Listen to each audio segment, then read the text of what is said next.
Hey, it's Dan talking. Typically, I try to have more of a setup, but occasionally I just do something that's a little bit more unscripted, unplanned. I'm here in my washroom, and I am sitting on the toilet, but I assure you the top is down and I'm not doing something while I'm making this video. I've been thinking about this lately. Social doubt. Now, social doubt stems from having been conditioned into having a distrust for people, which then turns into having a social doubt, being very doubtful in your social situations with people. And it is very unfortunate. Some people go through life and they have unfortunate events that then leads them into this social doubt, which stems from being conditioned into having a distrust. Now, personally,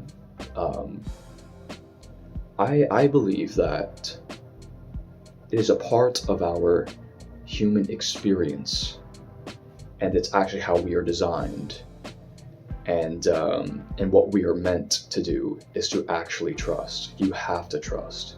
It's a part of our experience here. It is, in a way, it's our human duty to trust. You need the trust, and other people need trust from you. It's how it goes. We as social creatures, trust is a must-have. When you go to the grocery store and you pick up food there, you have to trust, you have to award the establishment trust that this food is not poisoned. When you go to the bank and you give them money, you have to award them the trust that they're not just taking your cash and shoving it in their pockets. But even with those things, personally, there's a level of trust that you award to people. When you're interacting with people, you have to award their trust when you're communicating anything. Right now, you're awarding me a level of trust by just listening. A level of trust that potentially I'm giving information that might be a benefit to someone or to you. We have to trust. The idea that we can go on life sheltering ourselves from having to trust, it's only going to make ourselves unhappy. It is out of our human nature, out of our human existence, out of our human design to trust. And why this is important to me, because I believe that people, they'll have their life experience hindered by becoming conditioned and too comfortable and convincing themselves that the proper way to protect themselves is to remain in an area where they don't have to trust anyone. And it's quite sad, because for sure they're missing out on community who is ready to take that trust and respect it.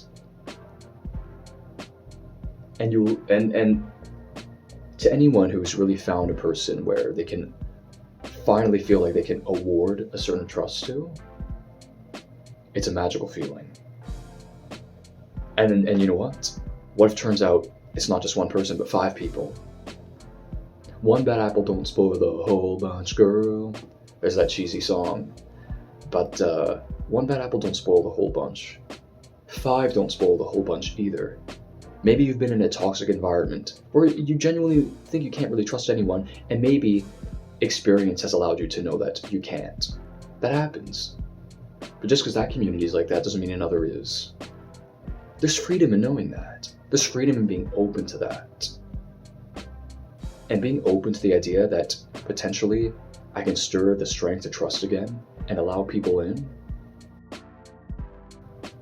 Just imagine what could happen. Really, what could happen? And with that, you could gain a friendship that lasts for a lifetime, or a friend that you thought you could never have, or a voice that you felt like you could never voice, and of course, a trust that you thought you never could have.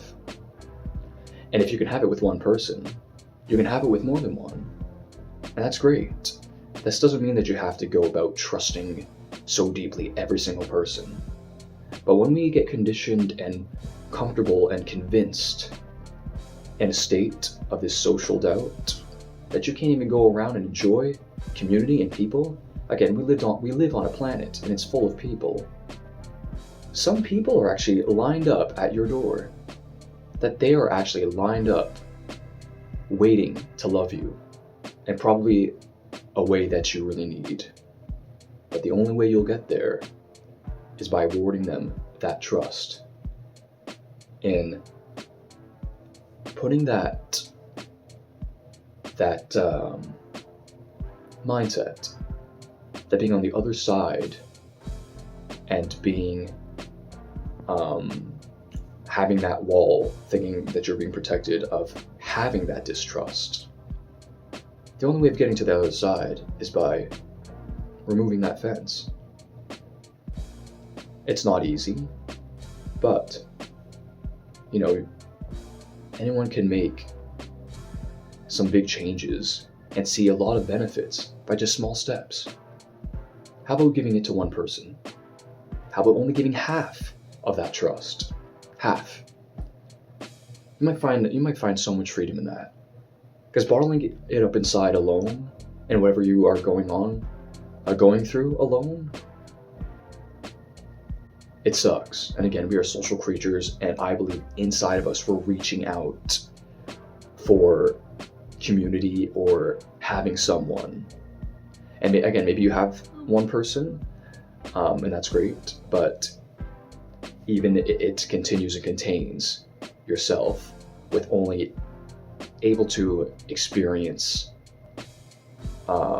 life with just a small contained set of people, when again you could potentially have plenty of people ready at your door, prepared to love you and waiting to have all these beautiful experiences with you, and that's something that you can be a part of and be included in, with memories to last for a lifetime. And it all stemmed from allowing people in and not creating a lifestyle of this social doubt and giving into having a very firm distrust for people and the people around you and the people who is the community around you, who could again be potentially the people that you need and the people that are prepared to love you in every way you need. So I just had that in my mind, and I thought I'd share it on camera, and I hope it went well, and I hope that this encourages someone. Again, there could be a lot of freedom in just allowing people in sometimes. Again, be diligent on who those people are, but that's completely up to you, and that is something that is very freeing, especially we as adults. It's up to us to choose the people who are around us, and it's a great thing. So of course, I'm not suggesting just award anyone your vulnerability, and I'm not even specifically talking about the very inside, deep, dark thoughts and experiences and vulnerability of you, but just understanding that creating a lifestyle of this social doubt, it might be harming you more than actually giving you a sense of freedom and joy and experience. Think of it this way. When you let's say you were in an accident, and this is just something that I drew up in my mind that I was thinking about just earlier. As far as these themes that we carry with us, these mindsets, experience has conditioned you to have a mindset, just let's say in a way that experience has conditioned you to have, for example, being in an accident and having your bones rattled.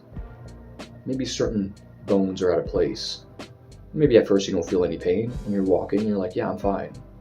I can walk fine. I experienced this and I'm fine and I'm okay just walking like this. But really your bones are out of place. Eventually it's going to catch up and you're going to notice that there's something wrong, or your body will tell you. It's the same thing for mindsets in the mind. Eventually it catches up, and whether you want to admit it or not, sometimes we're stubborn and we don't want to admit it. But emotions come up, we feel alone, we feel lonely, and there are reasons for that. So we gotta be careful about what we're giving into. And I was just trying to give an encouraging word about this theme today.